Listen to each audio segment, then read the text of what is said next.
So you're a pet owner, and you're looking to buy a condo in Richmond Hill. You already know this search isn't just for you, right? It's for both of you. It's not just about finding a place with a great view, it's about finding a real home where your pet can be happy and safe too. Today, we're going to cut through all that confusion around condo rules and help you find a place where you can both truly thrive. Let's jump right in. You know, this is the question every single pet-owning condo hunter has to ask themselves.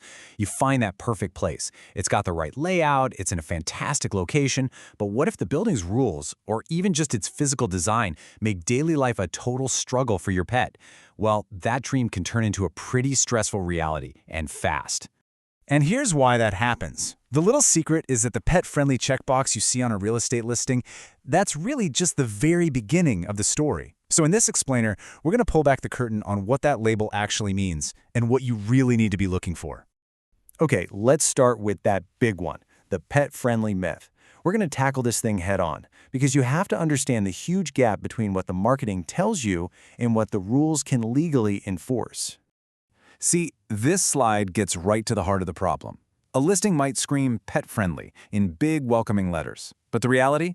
Oh, that's often buried deep in the legal documents. The bylaws can get incredibly specific. One dog has to be under a certain weight, and it's subject to board approval. These are the little details that can make or break the deal. So, that leads us to the most critical part of your homework. You've got to find and understand the official rules. And luckily, there's one document that holds all the answers. And here it is, the status certificate.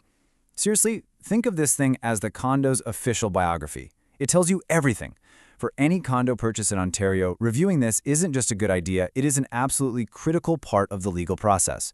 It lays out everything from the building's finances to, you guessed it, the all-important pet policies. Now, when you get your hands on this document, you need to go through it with a fine-tooth comb. You're not just looking for a simple yes or no on pets. Oh no, you are hunting for the exact wording of the restrictions. Are there limits on the number of pets, their weight, or even their breed? What are the rules for common areas, like elevators and lobbies? And this is a big one. Look for any history of pet-related complaints. That tells you not just what the rule is, but how aggressively it's actually enforced. And this is exactly why doing that deep dive is so important. As the folks at Kirby Chan and Co. put it, understanding these rules early on isn't just about checking a box. It's about protecting yourself from massive headaches and potential conflicts down the road. Okay, so you've done your homework, the rules look good, but legal permission is only half the battle. Now we have to ask a totally different question. Is this building actually designed for a good life with your pet? I want you to just imagine your pet's daily routine for a second.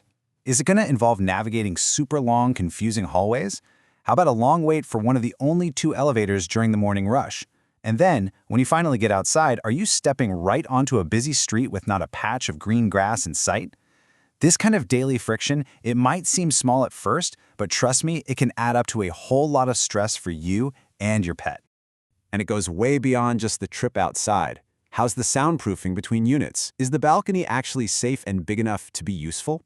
And, maybe most importantly, how close are you to some real green space? For anyone in Richmond Hill, being near a spot like Mill Pond Park, Lake Wilcox, or Richmond Green can make a world of difference for a dog owner. All right, let's shift gears a bit. Let's talk about the factors that are less about concrete and steel and more about community and cost. Because the culture of the building and the financial side of things, they're just as important as the physical space itself.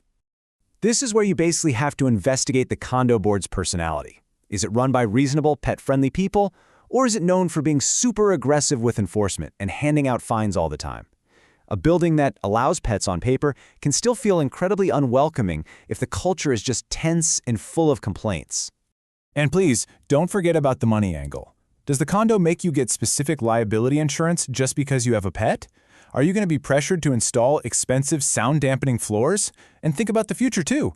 When it's time to sell, is a super strict pet policy going to shrink your pool of potential buyers? Now on the flip side, being close to a great park isn't just a lifestyle perk, it could be a huge selling feature that actually adds real value to your investment. Okay, we have covered a ton of ground here. So let's boil all of this information down into a really clear, actionable checklist that you can take with you on your condo hunt. Here it is, your roadmap. Number 1, get those pet rules in writing. Don't take anyone's word for it. 2, dig deep into that status certificate. 3. Literally walk the path your pet is going to walk every single day. 4. Figure out the building's culture when it comes to complaints. And finally, number 5, think about the long-term financial picture. If you follow these 5 steps, you're going to avoid a world of unwelcome surprises. So as you move forward in your search, this is really the ultimate question to keep in your mind. Because the goal isn't just to find a condo that allows a pet. The goal is to find a community, a real home, that truly welcomes both of you.